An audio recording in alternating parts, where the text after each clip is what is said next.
A billionaire saw his first girlfriend hauling a mattress down a dirt road and froze when he realized where she was headed. The mattress weighed more than she could reasonably carry, but Caroline Ashford didn't stop walking. It was pushing 100 degrees that July afternoon in rural Georgia. The red clay road kicked up dust with every step, and there was still more than a mile and a half to go before she'd reach home. Across her shoulders, the old mattress bent her thin frame forward, but she kept moving because stopping meant admitting defeat, and Caroline had promised herself years ago that she would never accept that again. Beside her, a 3-year-old girl with blonde hair dragged her feet along the gravel, clutching 2 plastic grocery bags nearly as big as she was. The sun beat down hard on the little girl's fair skin, and every so often she looked up at her mother, as if to ask without words, how much farther. It was at that exact moment that a black Range Rover, polished and completely out of place against that landscape of hard-packed dirt and barbed wire fences, slowed down at the curve in the road. Inside the car, Nathaniel Calloway gripped the wheel with sudden force, his eyes locked on the rearview mirror like he'd seen a ghost. He was 44 years old. He owned ranches that stretched across entire horizons, companies that pulled in more revenue than some small cities saw in a decade, a life built entirely on contracts, board meetings, and numbers on a screen. Nathaniel Calloway did not pull over on a whim. Nathaniel Calloway did not get distracted in the middle of an important negotiation.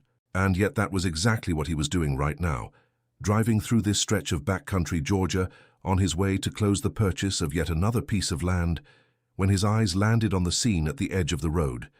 A woman carrying a mattress on her back, a child hauling grocery bags, and that face. 26 years had passed, but some things time doesn't erase. The curve of her mouth, the way she tilted her head when the sun got in her eyes, the way she bit her lower lip when she was tired. Nathaniel knew every one of those details because for 2 years of his youth he had memorized each one like a man memorizing a map of a place he knew he'd want to return to someday. Caroline Ashford, his first girlfriend, his first real love. The girl who had promised to wait for him when he left that town at 18 with a duffel bag of clothes and a dream bigger than his wallet, determined to make something of himself in the city.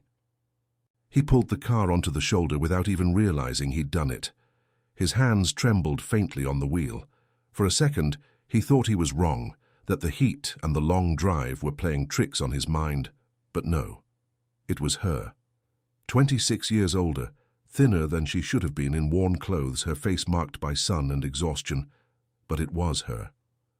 Nathaniel cut the engine and sat there, watching from a distance, not brave enough to move. He watched Caroline adjust the mattress on her back, breathing hard, pausing for a moment to catch her breath. He watched the little girl tug at the hem of her mother's dress like she was asking for a break. He watched Caroline bend down with difficulty, balancing the weight of the mattress, and kiss her daughter's forehead, whispering something he couldn't hear, but that, from the movement of her lips, looked like, "Just a little further, sweetheart." And then they kept walking. Nathaniel started the car again and followed at a distance, his heart pounding out of rhythm in his chest, in a way it hadn't in years. He had negotiated billion-dollar mergers without breaking a sweat. He had faced down hostile shareholders without losing his composure. But here, trailing a woman carrying a mattress down a dirt road, his palms were sweating like some lovesick 18-year-old kid all over again. The road grew narrower, more isolated. The houses grew farther apart until they practically disappeared altogether. Nathaniel felt his throat tighten because he knew what that meant. She was heading towards somewhere more and more forgotten. Finally, at the end of a path choked with tall weeds, the house came into view. Nathaniel parked at a safe distance, hidden behind a clump of high grass, and looked. It was a structure of old wood and patched siding that had clearly seen better decades. The tin roof had visible holes even from that distance. The walls had deep cracks, some patched with pieces of blue tarp, the kind you'd use to cover a truck bed. There was no porch, no yard to speak of, nothing that suggested a home someone had chosen to build. It was a place that was left over for people who had no other choice. And there Caroline dropped the mattress onto the packed dirt at the entrance, wiped the sweat from her forehead with the back of her hand, and pushed open a crooked door that creaked as it swung. The little girl ran inside, the way a child runs when she's used to escaping the heat the second she gets the chance. Nathaniel felt his chest tighten in a way he couldn't name in that moment. It wasn't pity. It was something deeper than that. It was the feeling of having spent his entire life chasing numbers, buildings, ranches, and contracts, while the woman he had truly loved, the only one he had ever really loved, lived like this, in a place that barely had a roof over its head, hauling a mattress down a road in 100-degree heat. He sat in the car for more than 20 minutes, unable to work up the nerve to get out, unable to make himself drive away. His mind drifted back 26 years, to the last time he'd seen Caroline in the town square, under that massive old oak tree that probably still stood somewhere around here. She'd been 17. He'd been 18. She had cried, but she had smiled at the same time, and she had said, "Go, Nate. Go chase your dream. I'll be here when you get back." And he had promised to come back. He'd promised so many times he lost count, but life in the city swallowed him whole. The first years had been true hunger, sleeping in a boarding house shared with 5 strangers, working 16-hour days on a construction crew just to make rent and send something back to his sick mother in the country. The letters he wrote to Caroline grew farther apart. The phone calls, which depended on a payphone and pure luck, grew rarer. And then, one day he could no longer pinpoint exactly, they simply stopped. He never could say, even to himself, whether it was the work that swallowed him first or the fear of going back and finding out she'd given up waiting, that it was easier not to know than to know and confirm the loss. And now, 26 years later, there she was, alive, hauling a mattress down a dirt road, living in a house that looked ready to collapse. Nathaniel needed to understand what had happened. He waited until nightfall, watching from a distance, seeing thin smoke rise from a wood stove through a makeshift chimney pipe. There was almost no electric light on in any room, just a faint flickering glow, probably from a candle or an oil lamp coming from a single window. When he finally worked up the courage to leave, he drove back to the nearest town, checked into a room at the only decent motel in the area, and spent the whole night without sleeping, staring at the ceiling, running the scene over and over in his head. The next morning, before he'd even had coffee, he'd already made up his mind. He needed to find out what had happened to Caroline Ashford. He went to the county records office in the neighboring town, and with the manner of a man used to opening doors with money and influence, he got a friendly clerk, delighted at the possibility of an investor taking interest in the area, to tell him more than he probably should have. Caroline Ashford, the man repeated the name thoughtfully, adjusting his glasses. "Sure, I know her, sir. Matter of fact, just about everybody around here knows her story. There was a big scandal about 4 years back." Nathaniel felt his stomach clench. What kind of scandal? The clerk glanced around, lowering his voice like he was about to share a forbidden secret. "The Sinclair family. You heard of them? They own damn near half the good farmland around here. Well, Caroline used to work for them. She managed the books for the main property. Payroll, expenses, all of it.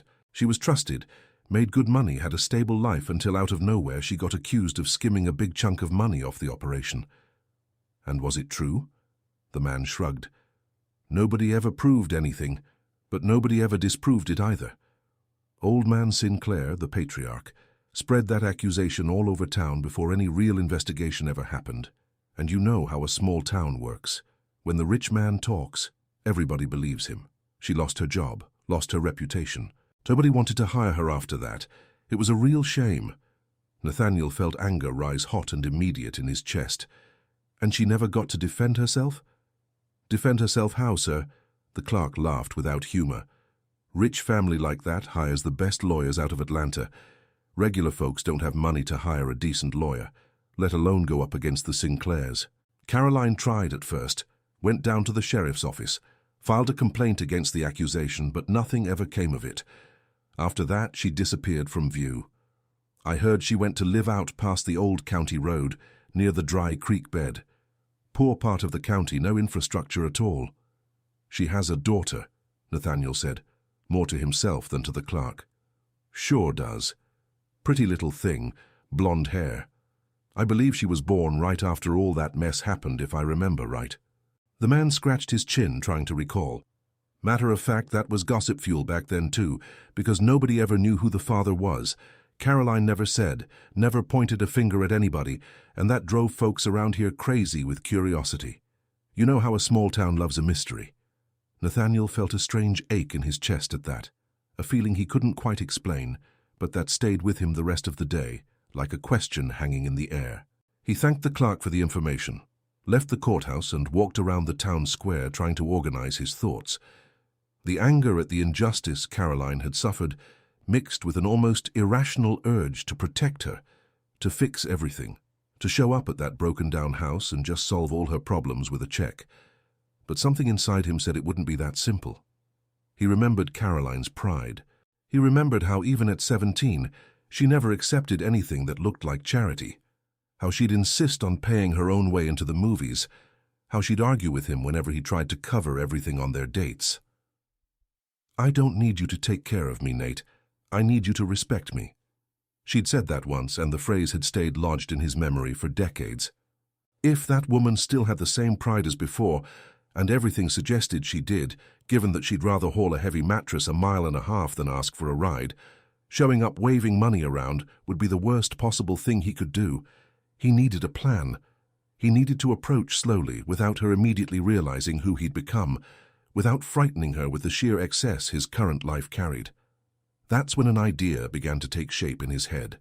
Nathaniel had, for some time, been planning to expand his agricultural investments into that part of the state. It was an area with real potential, fertile land, and he'd actually been negotiating the purchase of a nearby ranch for weeks already, before he'd ever crossed paths with Caroline on that road. Maybe that was a sign, or maybe it was just coincidence, but the truth was he had a legitimate reason to spend time in that town. He decided to settle in under the pretext of finalizing the ranch deal and use the time to get close to Caroline, without revealing right away who he'd become. He spent the following days quietly moving around town, talking to locals, gathering information. He learned that Caroline worked cleaning houses around the area and also took in sewing jobs to make ends meet. He learned that the little girl, named Emma, went to a daycare run by a local church, because it was the only place that watched children without charging much. He also learned, and this hit him like a punch to the gut, that Caroline had developed a chronic respiratory problem, likely made worse by the mold and dampness in the house she lived in, and that she coughed badly, especially at night.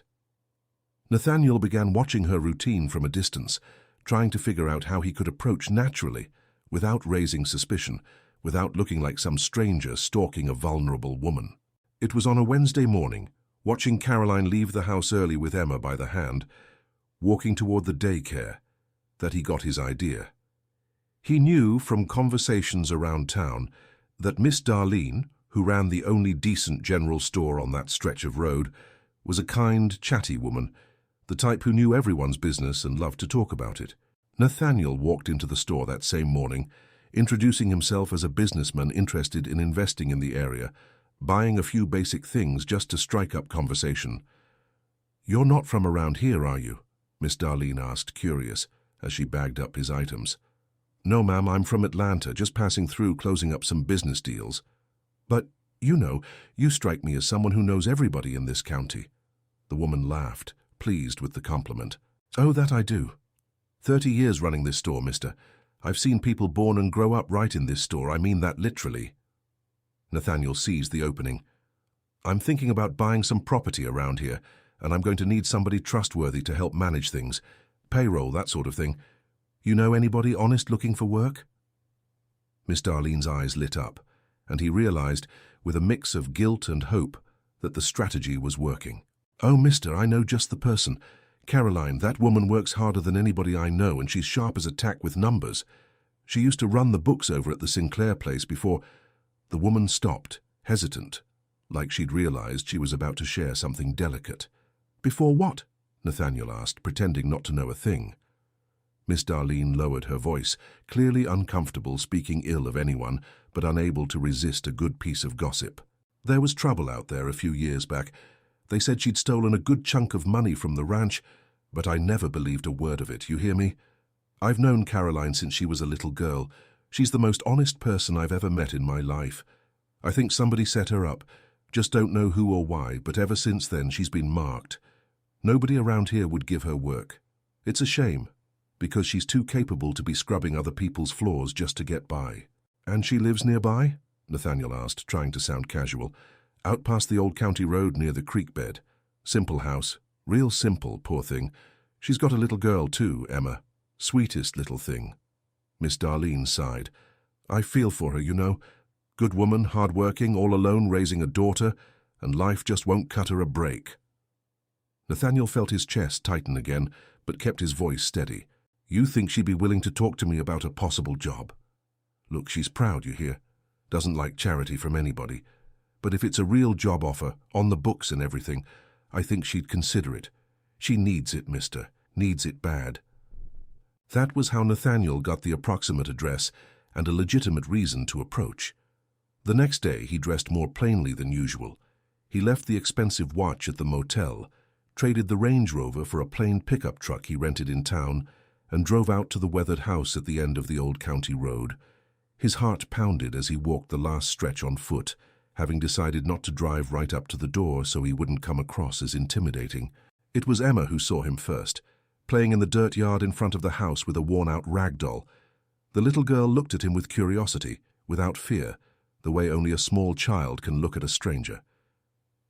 Hi, she said simply. Hi, Nathaniel answered, feeling his voice catch in an unexpected way. Is your mom home? Before the girl could answer, the door opened and Caroline stepped out, drying her hands on a worn dish towel, her hair pulled back carelessly, her brown eyes narrowing as she sized up the stranger standing in her yard.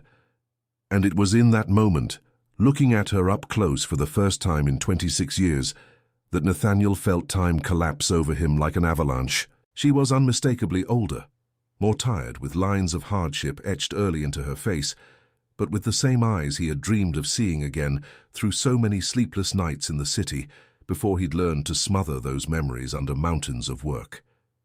Can I help you? Caroline asked in a polite but wary tone, the kind of wariness people develop after life has betrayed them one too many times. Nathaniel opened his mouth to speak, and for a moment, no words came out. He had imagined that reunion 1,000 different ways during his sleepless nights over the past week, but none of them had prepared him for the knot forming in his throat. It's me, Caroline, he finally managed, his voice hoarse.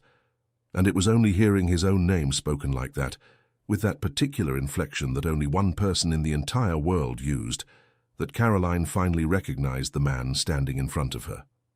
The dish towel slipped from her hand and fell to the dirt. Nate, she whispered, as if she didn't believe what she was seeing, as if the name was something forbidden she hadn't spoken in decades. Nathaniel Calloway.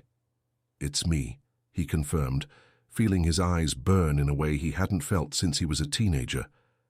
Caroline stood frozen in the doorway, her face running through a rapid sequence of emotions, shock, disbelief, and then, almost imperceptibly, but something Nathaniel caught completely, an old pain rising back to the surface. What are you doing here? Her voice came out harder than she probably intended, loaded with instinctive defensiveness. Nathaniel hesitated. He'd planned a careful approach, lying about being there on business, easing in slowly. But standing in front of her, all his strategies felt insufficient, almost dishonest. I was driving down the road the other day, and I saw you carrying that mattress. Caroline's face flushed with shame, and she instinctively stepped back as if she wanted to hide the house behind her, hide her life from his eyes. And you decided to investigate me, decided to find out where I live, how I get by. For what, Nate? To feel sorry for me?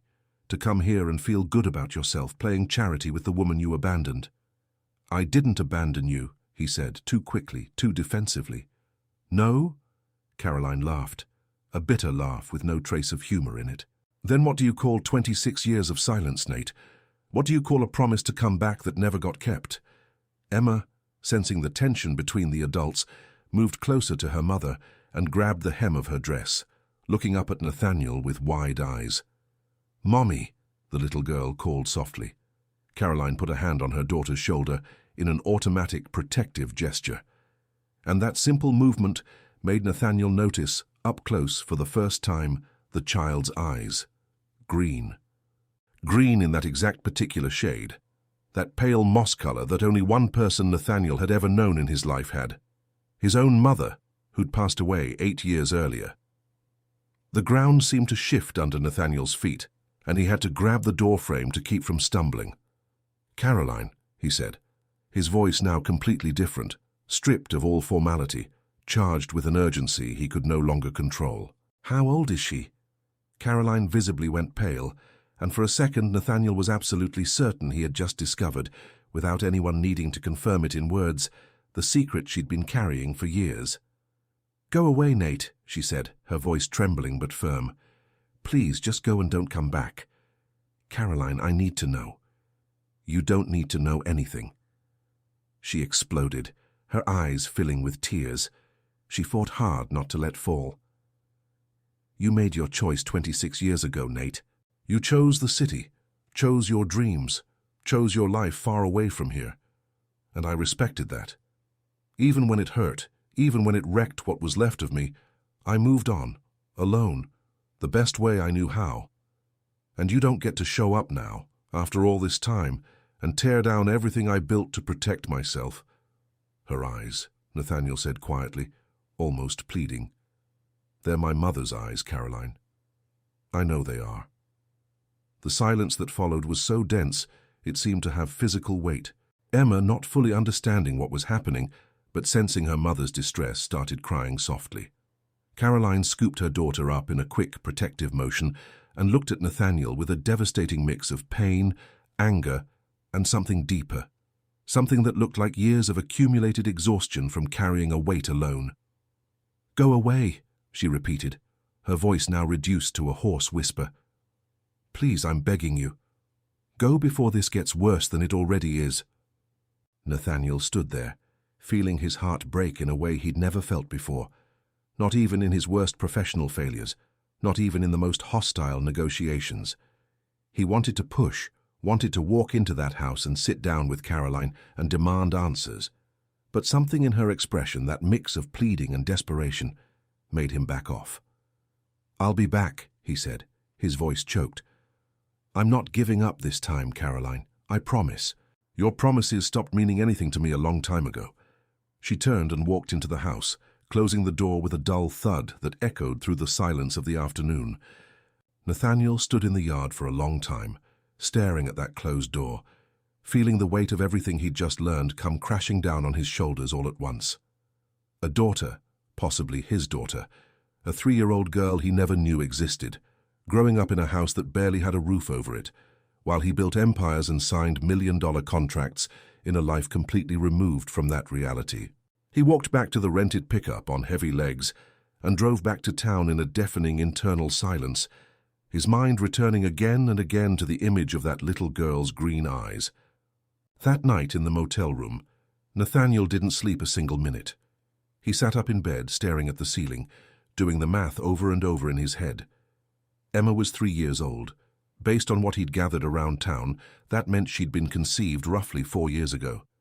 And 4 years ago, Nathaniel remembered clearly, was the only time in 26 years that he had come back to that town. It had been a quick trip, less than a week, prompted by the death of a distant uncle who'd left him a small piece of rural property.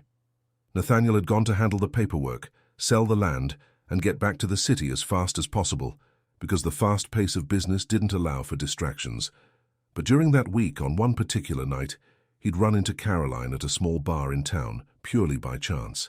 The two of them had talked, reminisced about the past, had a few more beers than they probably should have, and the night had ended in a way that, at the time, Nathaniel had treated as an isolated episode, a nostalgic reunion, without consequences, the kind of thing that happens and stays only in memory.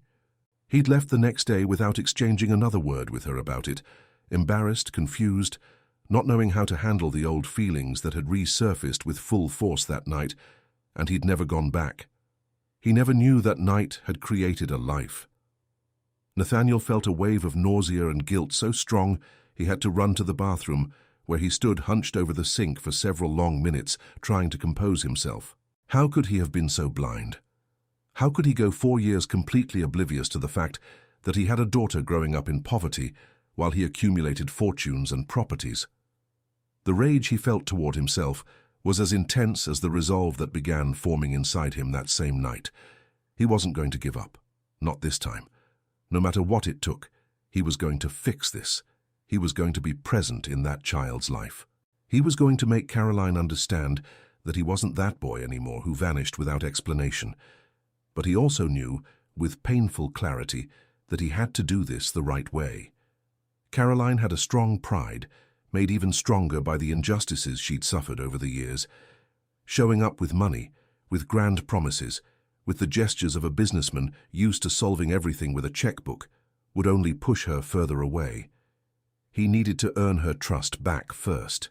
He needed to prove, through actions and not words, that he had changed, that he was there to stay.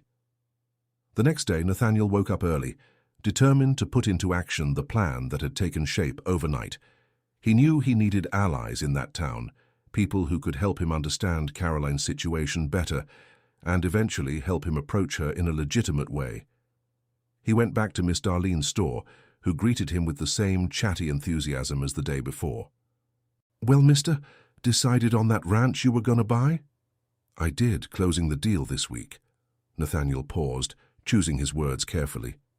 "You mentioned Caroline Ashford, remember? I went and talked to her yesterday about the job." Miss Darlene's eyes sparkled with curiosity. "Oh, and did she take it?" "No, not exactly," Nathaniel admitted, feeling the weight of the rejection again.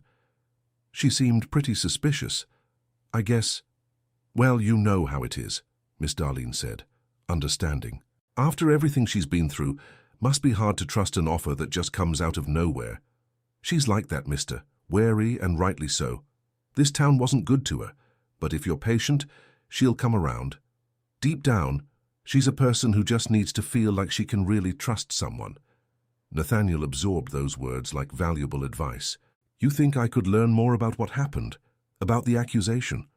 I think understanding the situation better would help me approach her more respectfully." Miss Darlene glanced around the empty store, as if wanting to make sure of privacy before telling the whole story.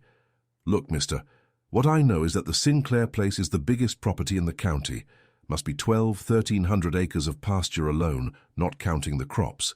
The owner, old Harlan Sinclair, is a hard man, the old authoritarian type, you know, used to giving orders and being obeyed without question. He's got 2 kids, Bradley and Patricia. Bradley's the one running the family business these days, since old Harlan's gotten older and sicker. And was it old Harlan who accused Caroline?" "Sure was. Said there was a big chunk missing from the ranch's account, something like $85,000 if I remember right, and that Caroline was the only one with direct access to the books. Called the sheriff, made a scene all over town, and Caroline never could shake that stain even without any solid proof against her." Nathaniel felt his indignation building. "And nobody ever investigated properly? Nobody considered other possibilities? Another employee, some accounting error?" Miss Darlene shrugged helplessly. "Who's going to investigate the Sinclairs in this town, mister? They own half the local businesses. They fund the mayor's campaigns. They've got good lawyers. Nobody around here's got the nerve to question their word. Caroline tried to fight it at first, but she got swallowed up."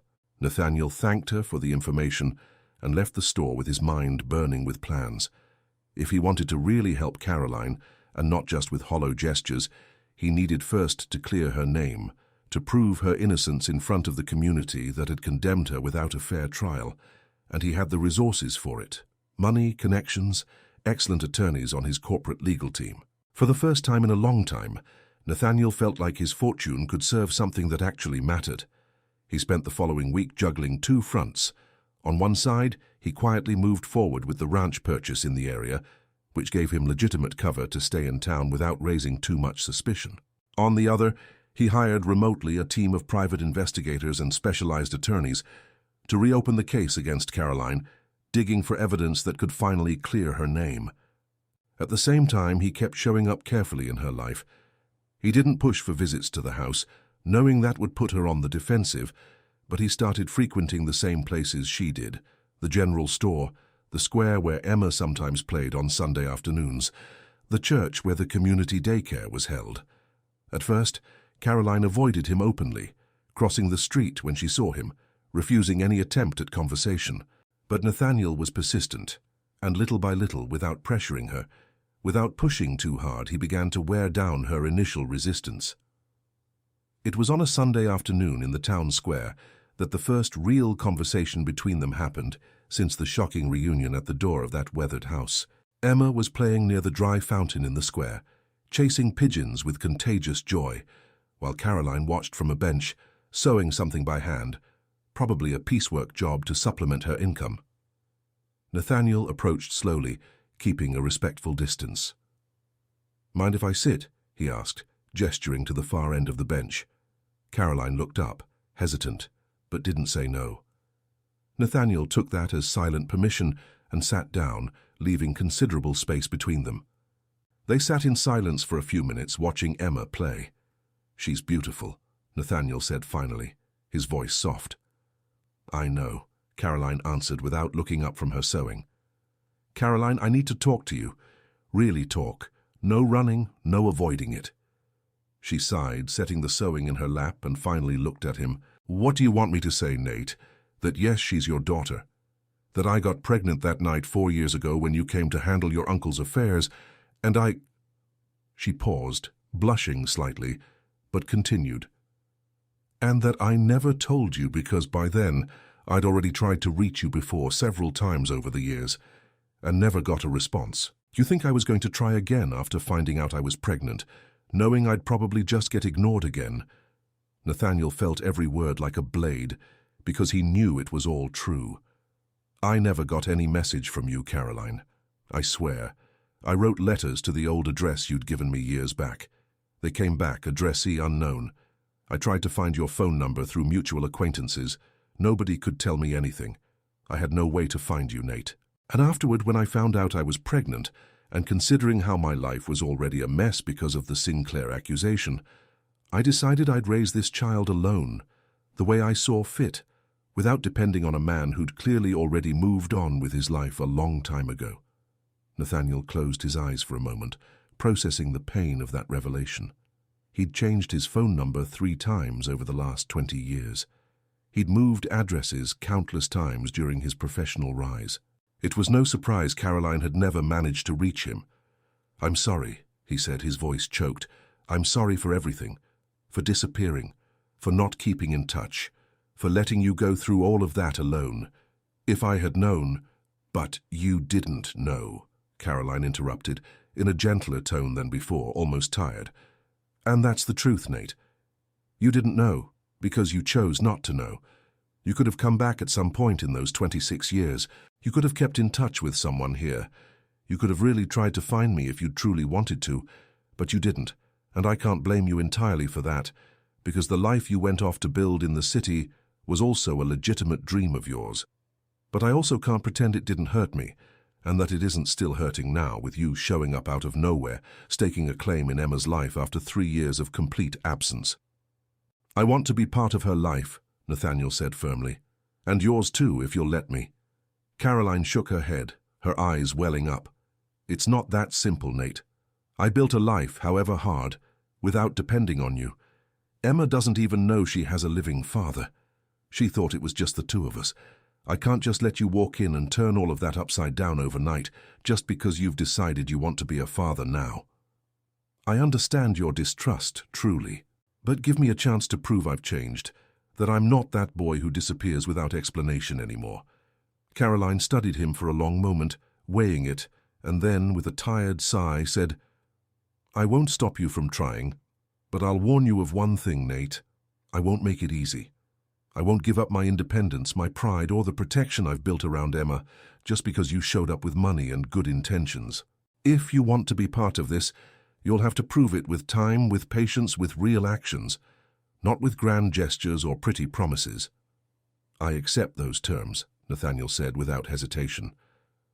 And that was how slowly, painfully, the rebuilding began of a connection that had been broken by 26 years of silence, and by one night, 4 years earlier, that had produced consequences neither of them had ever expected. In the weeks that followed, Nathaniel established himself more permanently in the area, finalizing the purchase of the ranch he'd originally come to negotiate, a property bordering the Sinclair land. Ironically, he turned that into his base of operations, hiring a local team to manage the property while he split his time between overseeing the business and patiently trying to rebuild a relationship with Caroline and getting to know the daughter he never knew he had. At first, the visits were tense, closely supervised by Caroline, always in public places, always with clear boundaries. Nathaniel brought small gifts for Emma. Children's books, simple toys, nothing extravagant enough to look like he was trying to buy the girl's affection, but enough to show genuine warmth. Emma, with the typical innocence of a 3-year-old, didn't take long to grow fond of the gentleman who always had time to play with her, who listened attentively when she told rambling stories about the critters she saw in the yard, who laughed at the corny jokes she made up. Caroline watched all of it with a complicated mix of relief and fear.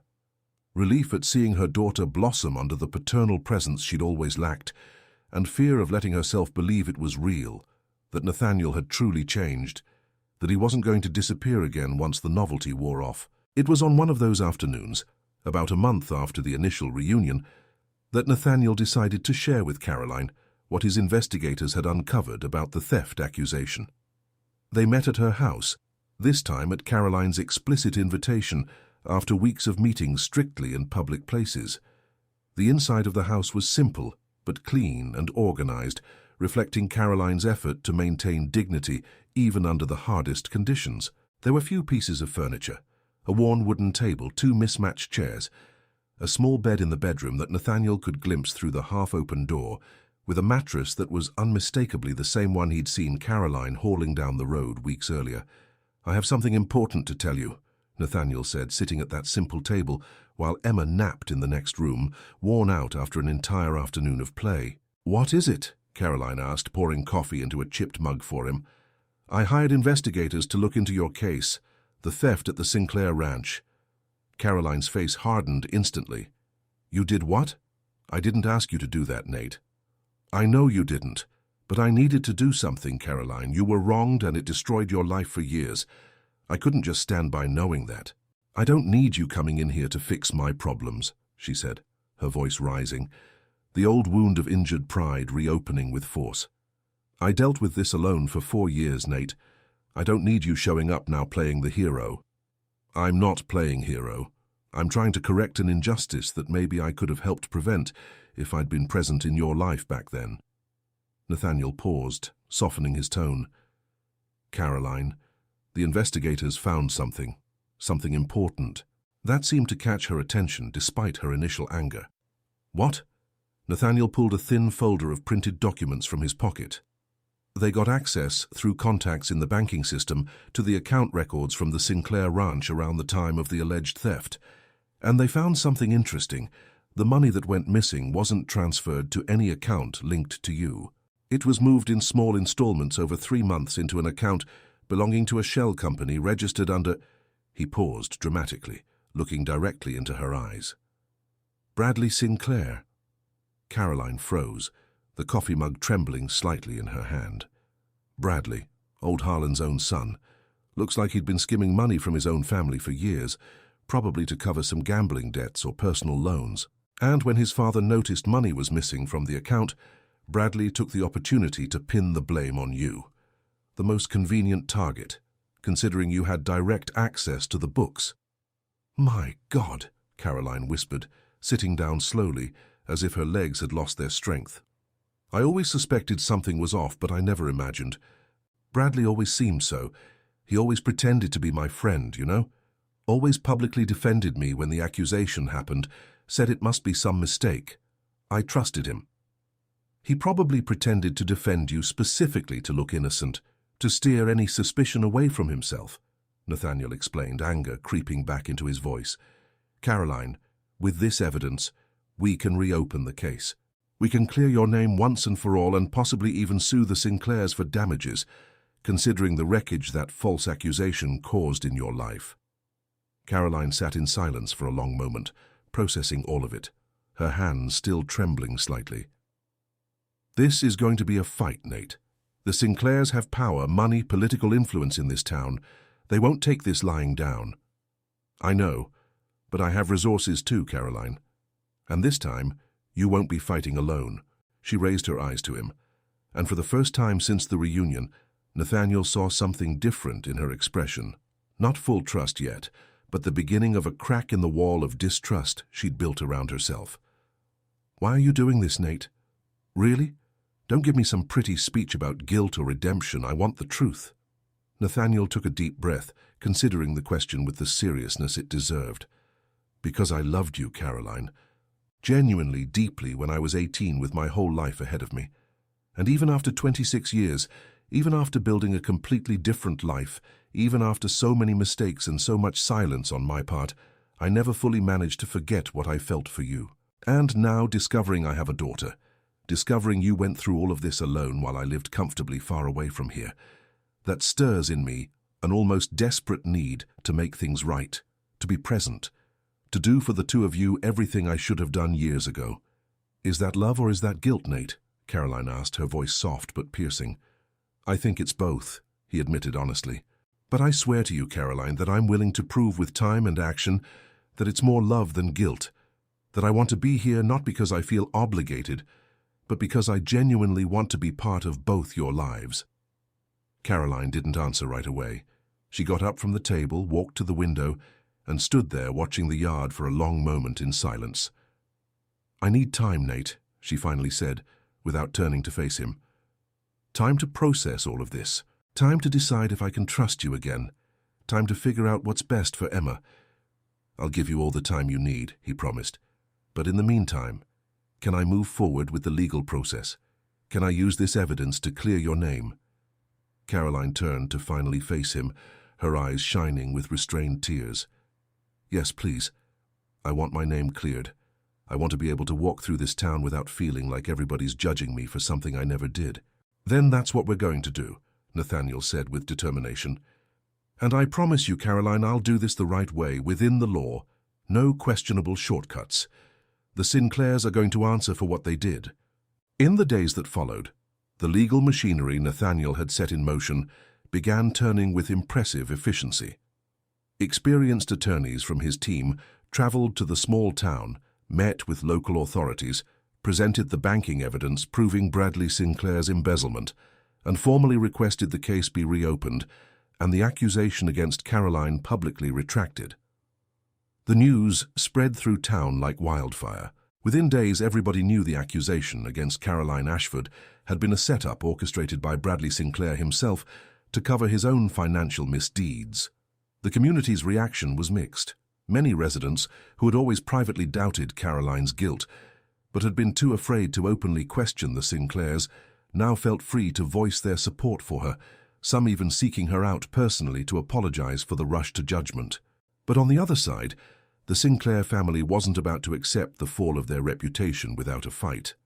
Harlan Sinclair, the patriarch, despite his advanced age and failing health, called an urgent meeting with his attorneys, determined to find a way to protect his son and the family's standing. It was on a tense afternoon, about 2 weeks after the case reopened, that Nathaniel received an unexpected visit from Bradley Sinclair at the ranch he'd recently acquired. Bradley was a man in his 40s, with the kind of artificial polish that comes from inherited money never actually earned, dressed in expensive clothes, but wearing a barely concealed look of desperation. "Mr. Calloway," Bradley said upon being received in the makeshift office Nathaniel had set up at the ranch headquarters. "We need to talk." "Have a seat," Nathaniel said in a neutral tone, watching the man with caution. Bradley sat down, nervously adjusting his shirt sleeves. "I know what you all found. The transfers, the shell company." He sighed heavily. "Look, I won't deny it. I made a mistake. I had gambling debts, serious ones, and I skimmed that money to cover it. When my father noticed money was missing, I panicked. And, well, Caroline was there, had access to the books. It was the easy way out to blame her." "You destroyed her life," Nathaniel said, his voice cold and controlled, but loaded with deep anger. "She lost her job, her reputation, spent years being judged unfairly by this entire town, all while raising a daughter alone in terrible conditions. And you're sitting here telling me this like it's some minor slip you're mentioning in passing." "I know it was wrong," Bradley admitted, his voice shaking, "and I came here to propose a deal. I can compensate Caroline financially. I can arrange for her to drop the formal charges against me in exchange for discretion. My father is very sick, Mr. Calloway. His heart can't take another scandal, a public trial, a criminal conviction. That could kill him. Nathaniel stared at Bradley with barely concealed contempt. You're asking me to help cover up the crime you committed by using your father's health as emotional leverage. I'm asking you to consider the broader consequences, Bradley responded defensively. Look, I know I messed up, and I'm willing to pay for it privately. I'll offer Caroline a generous settlement, far more than she'd ever get from a lawsuit, in exchange for handling this quietly, without a formal criminal case. That decision isn't mine to make, Nathaniel said, standing up, signaling the conversation was over. It's Caroline's. I'll pass along your proposal to her, but I want to make one thing very clear, Bradley. If she decides to accept a settlement, it'll be because that's what she wants, not because I pressured her in any way. And if she decides to move forward with the criminal case, I'll back her all the way, whatever it costs. Bradley left the ranch visibly shaken, and Nathaniel wasted no time seeking out Caroline that same afternoon to relay the conversation. They met at her house, and Nathaniel recounted, word for word, Bradley's proposal.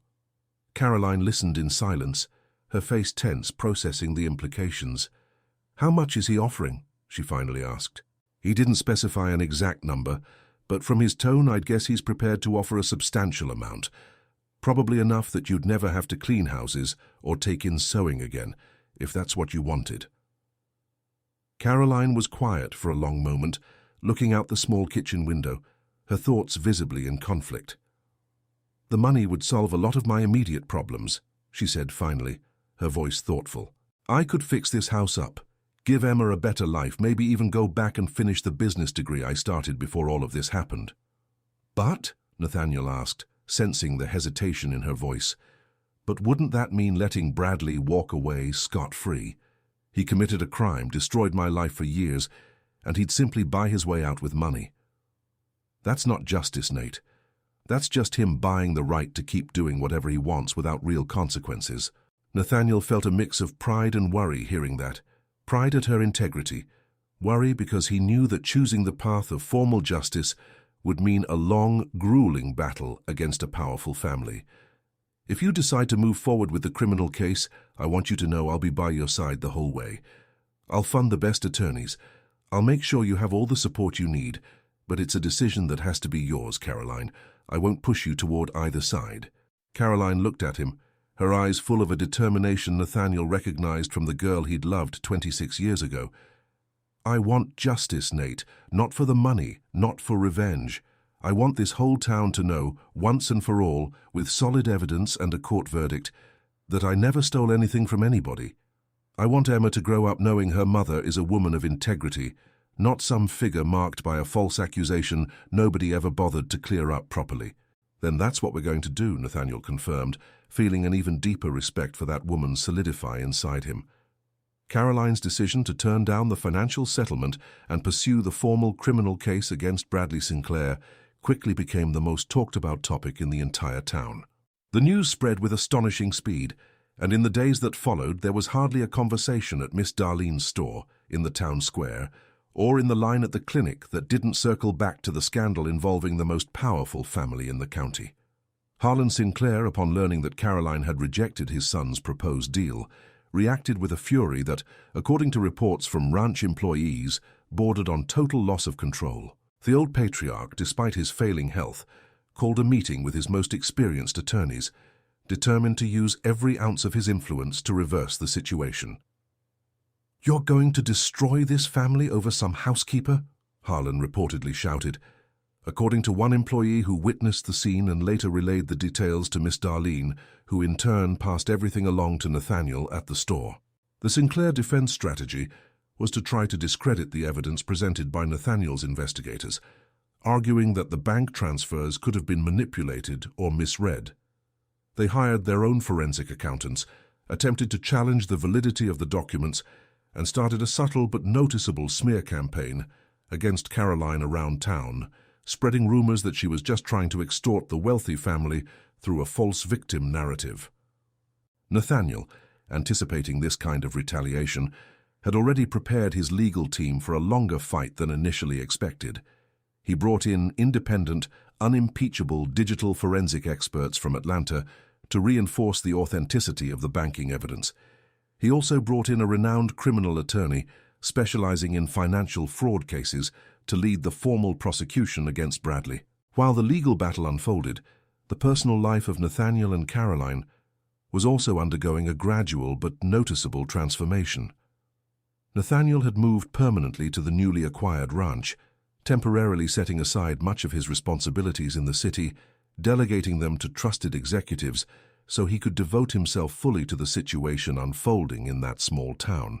He started visiting Caroline's house almost daily, always with a clear purpose. Helping with small repairs to the house's crumbling structure, taking Emma out for walks, or simply talking with Caroline about how the case was progressing. It was on one of these visits, during a rainy evening in February, that Nathaniel truly grasped the severity of the conditions Caroline and Emma were living in. Heavy rain began pouring through several points in the damaged roof, and Nathaniel, alongside Caroline, spent hours running from room to room, positioning buckets and pots to catch the water leaking through the cracks, while Emma, frightened by the thunder, cried, clinging to her mother's leg. "This can't keep going on like this," Nathaniel said after they'd finally managed to stabilize the situation. Both of them soaked and exhausted, sitting in the small living room lit only by a lantern, since the power had gone out with the storm. "Caroline, this house isn't safe. That roof could cave in any time, especially during storms like this." "I know," she admitted, her voice tired, holding Emma, who had finally fallen asleep in her arms, still frightened even in sleep. "But I don't have the means to fix this right now, Nate. Every cent I make goes to food, to Emma's basic needs. There's nothing left over for repairs." "Let me help," Nathaniel asked, his voice gentle but firm. "Not as charity, Caroline. As Emma's father. I have the right and the responsibility to make sure my daughter has a safe roof over her head."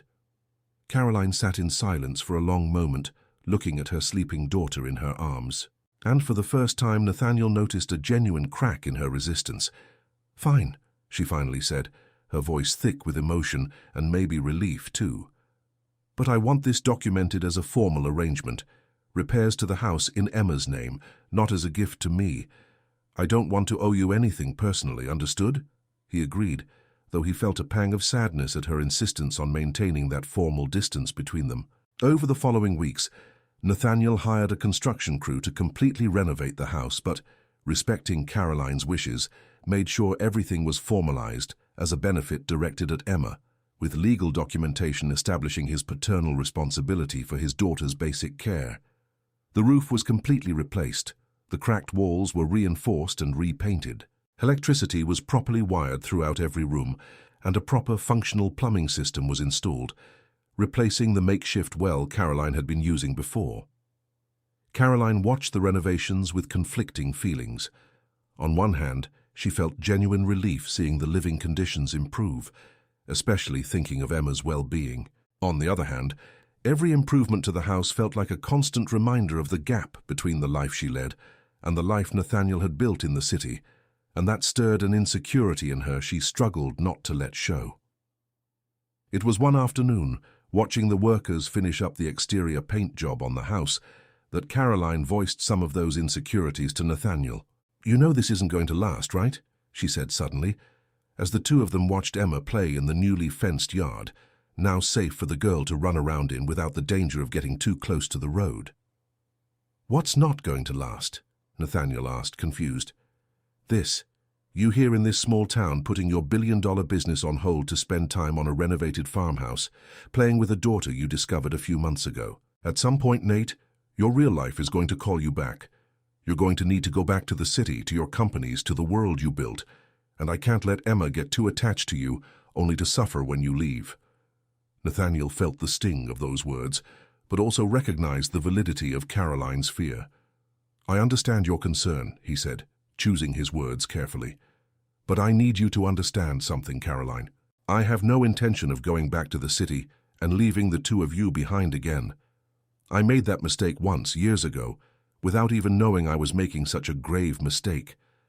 Now that I know Emma exists, now that I've reconnected with you, I'm not going to repeat that story." "Words are easy, Nate," Caroline replied in a tone mixing skepticism with barely concealed hope. "I need to see consistent actions over time, not just good intentions in the moment." "Then that's what I'm going to do," Nathaniel promised. "I've already started restructuring my company so it can operate with more autonomy from here.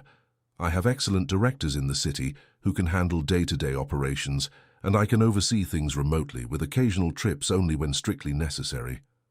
I want to build my life here, Caroline, close to the two of you."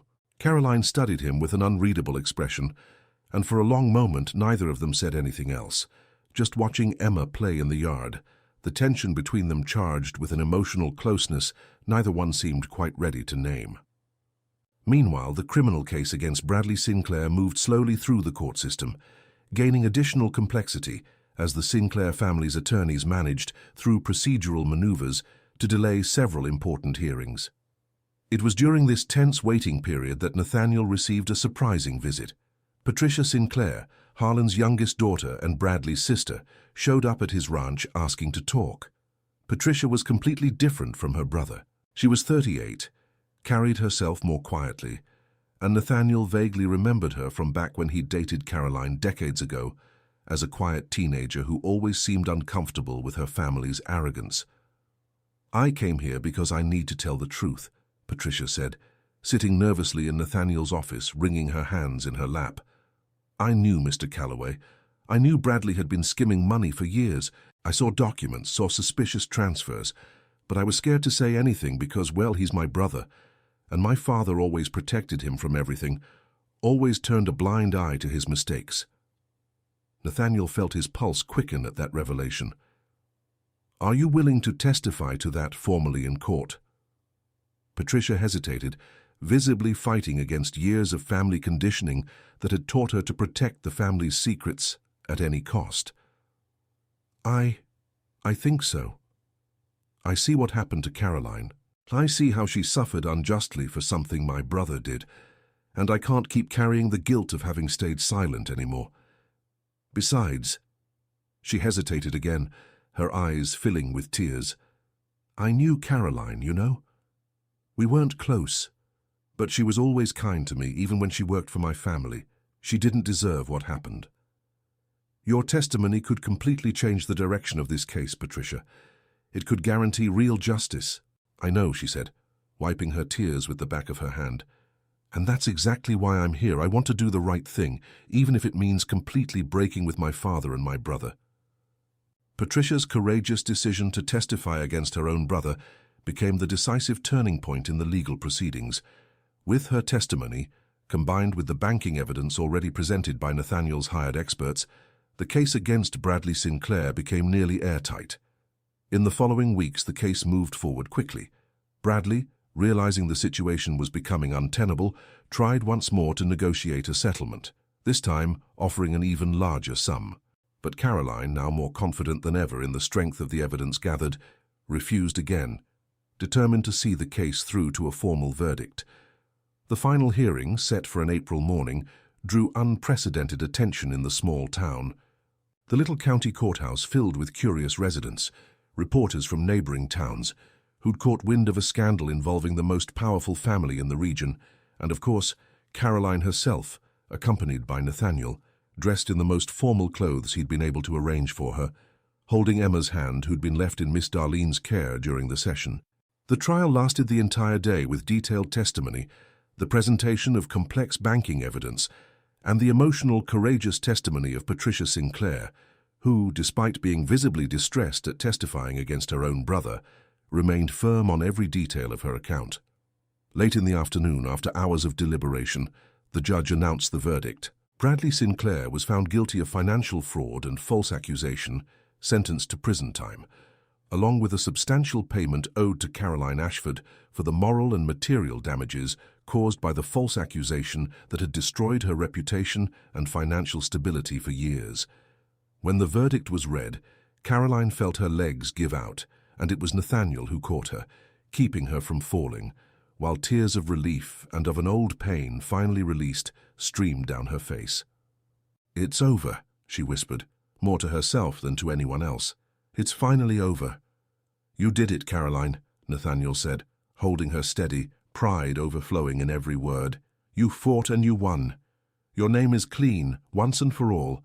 Outside the courthouse, a small crowd of townspeople had gathered, many of them applauding as Caroline finally walked out, still leaning on Nathaniel. Some approached to apologize for the rush to judgment they'd made years earlier. Others simply offered silent support with respectful looks. Harlan Sinclair, weakened by age and the shock of his son's conviction, suffered a health collapse just days after the trial, rushed to the regional hospital. The news sparked a wave of talk around town, some speculating whether the stress of the scandal had hastened the old patriarch's decline. Despite everything the Sinclair family had put her through, Caroline, in a gesture that surprised even Nathaniel, insisted on visiting Harlan in the hospital, bringing a small bouquet of flowers with her. "Why are you doing this?"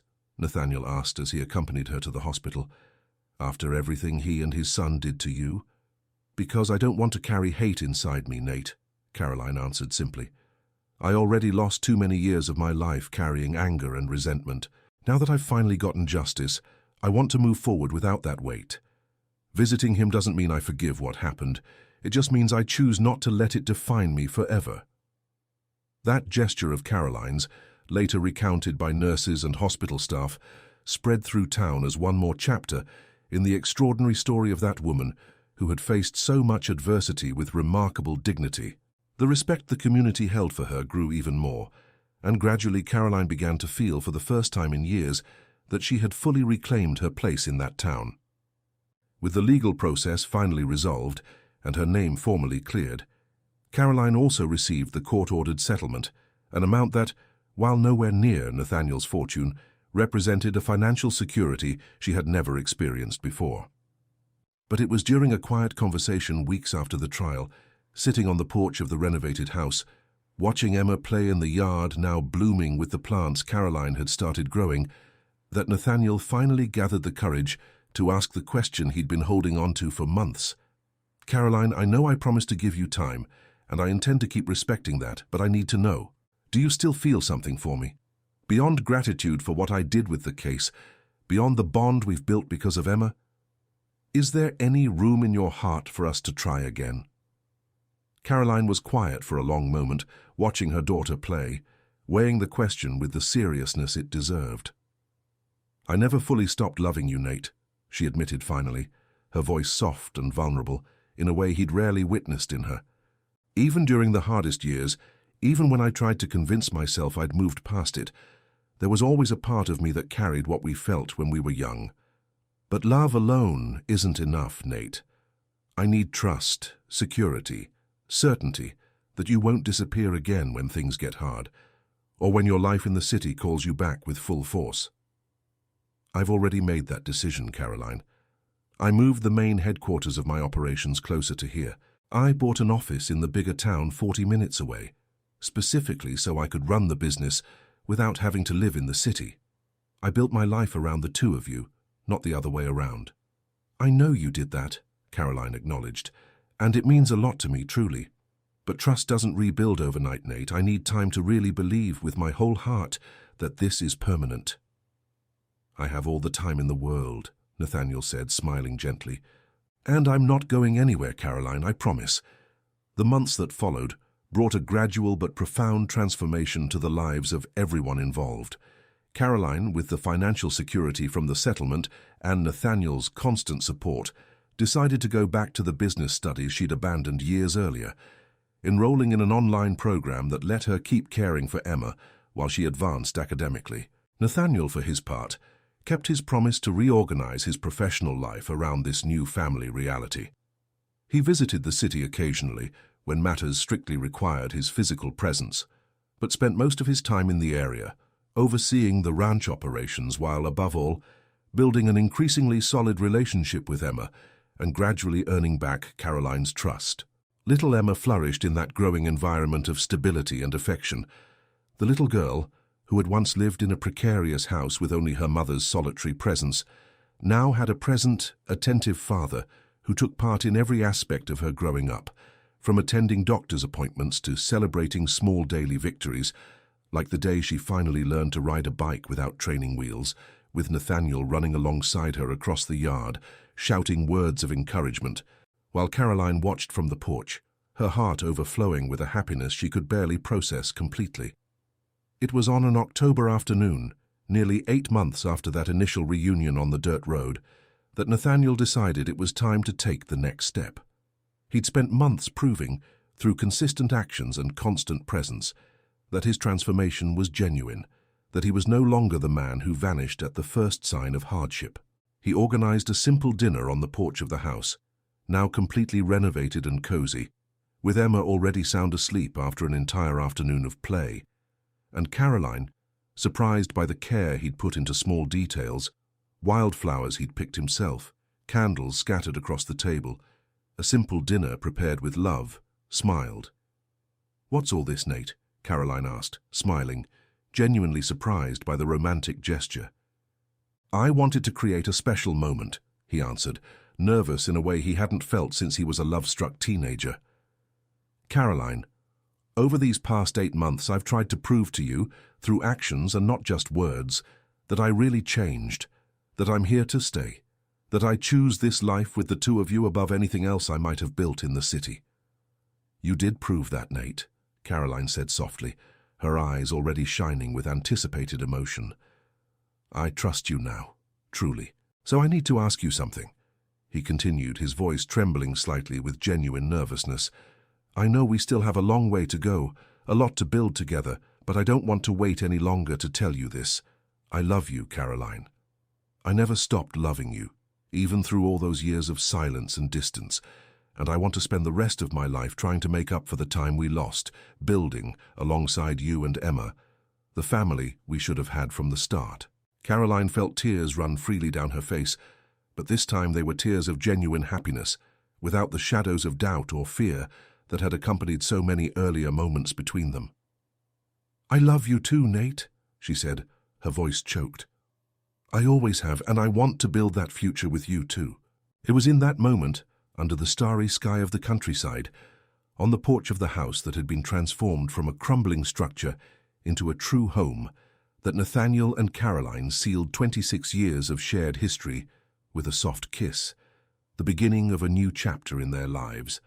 In the months that followed, their relationship grew even stronger. Nathaniel legally formalized his paternity of Emma, securing every right and protection the little girl deserved. The couple decided, after much thoughtful conversation, to marry in a simple but deeply meaningful ceremony, held in the yard of that very same house that had witnessed so many transformations, with only a handful of guests present. Miss Darlene, who cried through the entire ceremony, several townspeople who'd grown close to them over that whirlwind year, and of course Emma, dressed in a small white dress, carrying the rings on a little cushion, immensely proud of her special role that day. Patricia Sinclair, who had permanently broken ties with her father and brother after testifying against Bradley, also attended the wedding, having developed over those months a genuine friendship with Caroline, born from the shared courage of standing up to injustice. The ranch Nathaniel had originally bought as a pretext to get close to Caroline became over time the family's true home. They expanded the property, investing in improvements that benefited not just the family, but the surrounding community as well, creating jobs and opportunities for local residents who, years earlier, had lived under the nearly absolute shadow of the Sinclair family's dominance over the local economy.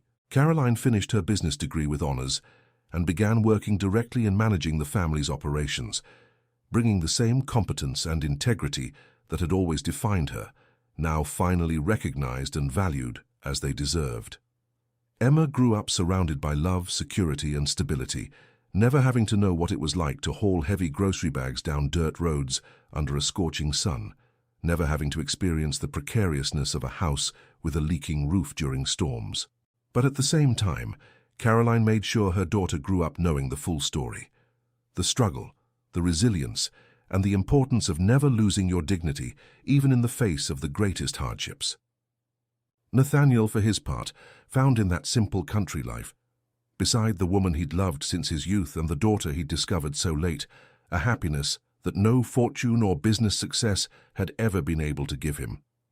He learned over time that true wealth wasn't measured in the numbers on a bank statement or the size of the properties he owned, but in simple moments, the sound of Emma's laughter echoing across the yard, the knowing look exchanged with Caroline over breakfast, the comforting feeling of finally having built, after so many lost years, the home he'd been searching for without even fully knowing what he was looking for. The story of Nathaniel and Caroline became, over the following years, almost a local legend in that small country town.